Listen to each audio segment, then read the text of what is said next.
नमस्कार, आप देख रहे हैं यंग भारत न्यूज और मैं हूं आपके साथ ज्योति यादव। बिहार विधानसभा चुनाव 2025 की आहट के साथ ही सूबे की सियासत गरमाने लगी है। इस समय सियासी गलियारों में जहां रणनीतियां बनाई जा रही है, वहीं हर चाक चौराहे पर चुनावों को लेकर गहमागहमी शुरू हो गई है। और इसी गहमागहमी को देखते हुए हम ला रहे हैं आपके लिए एक नया प्रोग्राम, जिसमें हम चर्चा करेंगे बिहार के सभी विधानसभा सीटों की और बताएंगे कि किस सीट पर जनता का क्या मूड है। आज हम बात करेंगे उस सीट की जिसे कहा जाता है सत्ता की सबसे अनिश्चित बाजी, वाल्मीकि नगर। यहां लड़ाई घोषणाओं की नहीं, जातीय समीकरण, स्थानीय पकड़ और बगावत के मिजाज की है। तो चलिए आपको लिए चलते हैं वाल्मीकि नगर की राजनीति की उस जमीन पर जो बाहर से तो शांत है लेकिन भीतर से उबल रही है, जहां हर चुनाव एक नई कहानी लिखता है और हर चेहरा एक नई उम्मीद। वाल्मीकि नगर बिहार के पश्चिम चंपारण की वो सीट जो ऊपर से शांत दिखती है लेकिन भीतर राजनीति की ऐसी हलचल छिपी है जो किसी भी वक्त सियासी भूकंप ला सकती है।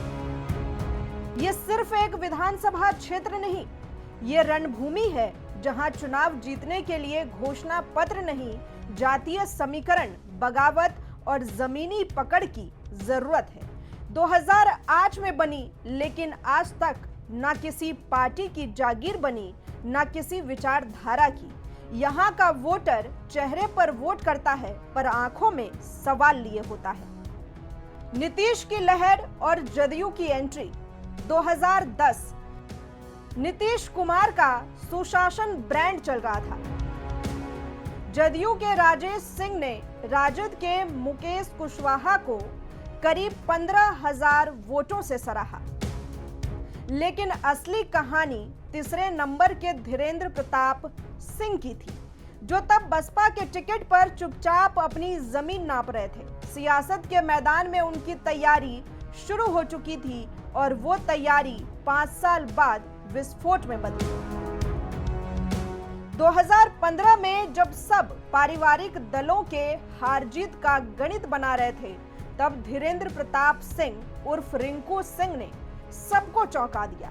कोई पार्टी नहीं, कोई सिंबल नहीं, लेकिन जनता की पूरी ताकत साथ में। कांग्रेस के इरशाद हुसैन को 33,000 से हराया, वोट मिले 66,860।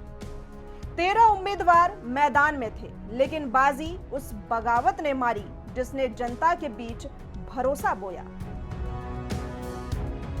बागी को टिकट मिला, फिर भी जनता उदास। 2020 में वही रिंकू सिंह अब जदयू के टिकट पर मैदान में थे और उन्होंने फिर जीत दर्ज की। इस बार कांग्रेस के राजेश सिंह को हराया, लेकिन ध्यान दीजिए वोटिंग प्रतिशत गिरकर रह गया सिर्फ 38.32%। मतलब जीत तो हुई पर जनता की भागीदारी कमजोर पड़ी। क्या यह संकेत है जनता की बढ़ती निराशा का, या फिर सत्ता की ठंडक में बागी तेवर ढल गए? जातीय गणित, हर समीकरण यही बनता और बिगड़ता है। वाल्मीकि नगर का डीएनए सीधा सादा नहीं है। 18.93% अनुसूचित जनजाति, 9.7% मुस्लिम और 100% ग्रामीण जनसंख्या। यहाँ चुनावी रणनीति पोस्टर से नहीं, जातीय टेबल से बनती है। जिसके पास जातीय बैलेंस का फॉर्मूला है, उसी की गाड़ी निकलती है। नेता बदलते हैं, पार्टियां बदलती हैं, लेकिन जो नहीं बदलता वो है जनता का जातीय अवचेतन और उसकी स्थानीयता से जुड़ी अपेक्षा। फिर होगा उलटफेर या कुछ और? अब 2025 दस्तक दे रहा है। सवाल बड़ा है, क्या रिंकू सिंह की वापसी होगी, लेकिन इस बार फिर निर्दलीय अंदाज में? क्या कांग्रेस या राजद अपनी खोई हुई जमीन फिर से पा सकेगी, या फिर कोई नया बागी, नया चेहरा मैदान में कूदेगा और खेल ही बदल देगा? और सबसे जरूरी सवाल, क्या इस बार जनता का वोटिंग प्रतिशत बढ़ेगा या फिर सत्ता का मोहलत और मायूसी और गहरा होगा? वाल्मीकि नगर सिर्फ एक सीट नहीं, ये उस राजनीति का आईना है जहां जात, जन, जमीन और जिद सब कुछ दांव पर होता है।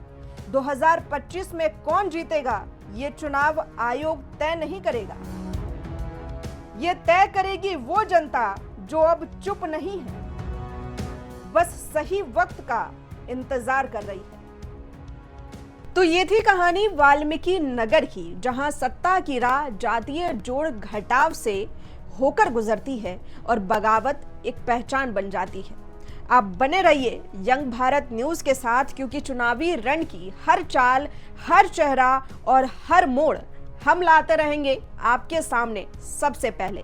मैं हूं ज्योति यादव, नमस्कार।